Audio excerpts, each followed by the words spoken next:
ఆదిలాబాద్ జిల్లా ఉట్నూరులో కామ్దేవ్ ఉత్సవాలు వైభవంగా జరుగుతున్నాయి. ఆదివాసీలు ప్రతి ఏటా ఘనంగా నిర్వహించే ఉత్సవాలకు తెలంగాణ నుంచే కాకుండా మహారాష్ట్ర నుంచి అధిక సంఖ్యలో భక్తులు హాజరవుతారు. నువ్వుల నూనె తాగి ఉత్సవాలు ప్రారంభించడం ఇక్కడ ఆనవాయితీగా వస్తోంది. మహారాష్ట్రకు చెందిన భక్తురాలు 2 కేజీలకు పైగా నువ్వుల నూనె తాగి జాతరను ప్రారంభించారు. దశాబ్దాల నుంచి తోడసం వంశీయులు పుష్యమాసం పౌర్ణమి రోజున సంప్రదాయంగా కామదేవుని మహాపూజ నిర్వహించడం ఆనవాయితీ. ఆదివాసీల జాతిలో తోడసం వంశీయులు ఆరాధ్య దైవం కామదేవుడు. కామదేవుడి మహాపూజ నిర్వహించి మొక్కులు చెల్లించుకున్నారు భక్తులు. 15 రోజుల పాటు కామదేవుని సన్నిధిలో జాతర జరుగుతుంది.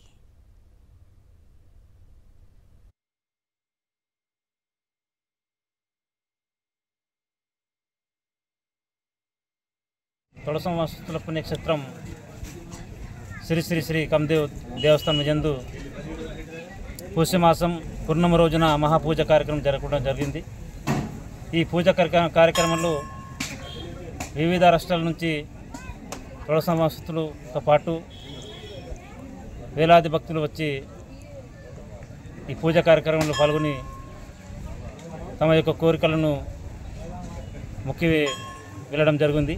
చంద్రపూర్ జిల్లా జీవితి తాలూకా కొద్దపూర్ గ్రామానికి చెందిన మిశ్రం నాగుబాయి బాయిపప్ చందు 3వసారి నువ్వుల నూనె దగ్గర 3 కిలోలుగా తాగడం జరిగింది.